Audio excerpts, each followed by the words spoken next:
pardon. Mais, je sais, ça a l'air compliqué, là. Mais ça l'est pas trop. Mais, m'a quand même t'aider. Macronutriments et micronutriments. Tes macronutriments, c'est tes protéines, tes glucides et tes lipides. Bon, tes glucides, là, faut pas les éviter. Ça, c'est une source d'énergie rapide et simple. T'en as besoin. Tes lipides, tes gras, tes bons gras, t'en as aussi besoin. Néglige-les pas. Tout ce qui est au niveau des connexions au niveau du cerveau pour bien réfléchir, ta concentration, ça fait partie de ça. Puis si t'es constipé, là, ça se peut que t'en manques un peu. Je te donne un cue de même. Bon, puis tes protéines, c'est ta récupération musculaire. Ça, en entraînement, les gens, ils savent. Par contre, ce qu'ils savent moins, c'est que tes protéines, c'est aussi ta récupération de tout ton corps. Ta peau, ta rétine, ton foie, tes cheveux et tes ongles. Si tu trouves que tu perds plus de cheveux, tes ongles sont fragiles et cassants, puis là, tu mets des faux ongles pour les cacher, là. Ça se peut que tu manques de protéines dans ta nourriture. Ça, macronutriments. Micronutriments. Ça, là, c'est les vitamines. Tu sais, les vitamines. Les vitamines. On se parle de vitamines. Est-ce que c'est obligatoire dans le mode de vie d'entraînement et tout? Non, non, non, non. C'est pas obligatoire. Est-ce que c'est intéressant que ça peut t'aider? Bien, certainement. Souviens-toi, l'oméga 3 va augmenter ton énergie dans ton système, donc c'est bien sûr que tu vas être plus performant. Mais il y a aussi ta vitamine D qui va t'aider. Ça, c'est la vitamine soleil. Tu sais, au Québec, il n'y a pas tout le temps de soleil. À pas négliger d'en prendre à tous les jours. Ensuite de ça, tu as ton magnésium, diminution des crampes musculaires. La vitamine K qu'on associe avec la vitamine D, ça, c'est cardiovasculaire. Tu améliores ton cardiovasculaire. Ta respiration, ton cœur. Oh, pas bête, pas bête. Puis ta L-carnitine, ben, c'est pour augmenter le métabolisme. Donc ça, c'est pas quelques-uns des micronutriments. Ensuite, il y a d'autres stratégies, là. Tu sais, là, il y en a des produits, là. Puis là, est-ce qu'on les prend toutes? Ce qu'on fait avec ça? Bien, encore là, ça dépend de ta stratégie.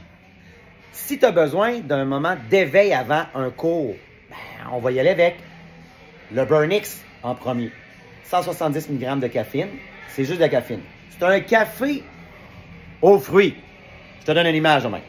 Le Warning, 200 mg de café. Il y en a plus, mais en plus, il y a des acides aminés pour nourrir tes muscles.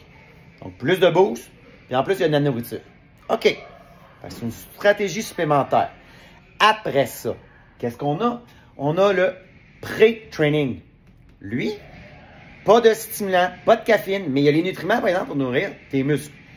Donc ça, c'est une autre stratégie. Tu as le Rush Hour. Ça, c'est un méchant boost.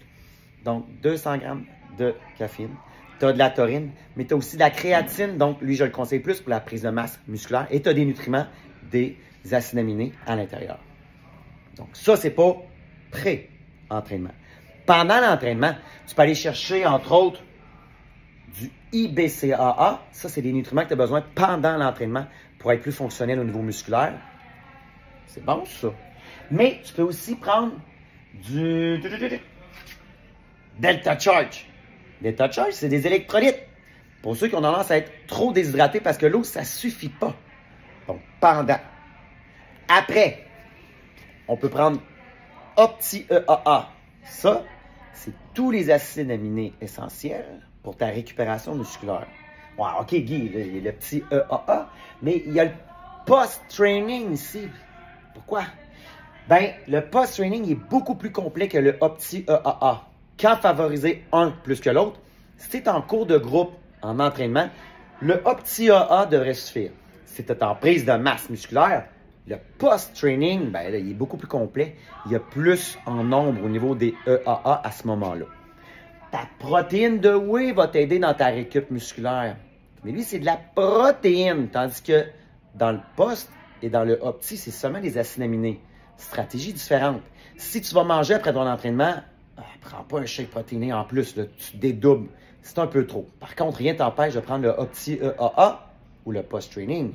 Lui, sans problème. Tu peux le prendre dans la journée, après ton entraînement, ça va t'aider. La protéine, tu vas la prendre si c'est trop long, si tu as plus qu'une fenêtre d'1 heure avant d'aller manger suivant un entraînement. OK. Là, t'as les greens aussi. On prend quand les greens? Moi, les greens, je le conseille pour si un matin ou un repas dans la journée, OK, t'as pas de légumes, t'en veux pas, mais ça te les prend, tu le sais, on le recommande dans le plan alimentaire. Ben là, tu pourrais prendre une dose de green dans un verre d'eau, dans ton smoothie, ou peu importe, et là, ça va compenser les légumes que tu n'auras pas mangés. C'est mieux de mastiquer, de les manger, mais j'ai mis quelqu'un qui va prendre un green que rien du tout. OK. Ben écoute, là-dessus, moi, je te laisse aller magasiner parce que selon ta stratégie, c'est sûr qu'il y a des choses qui vont t'aider. Pense à ça.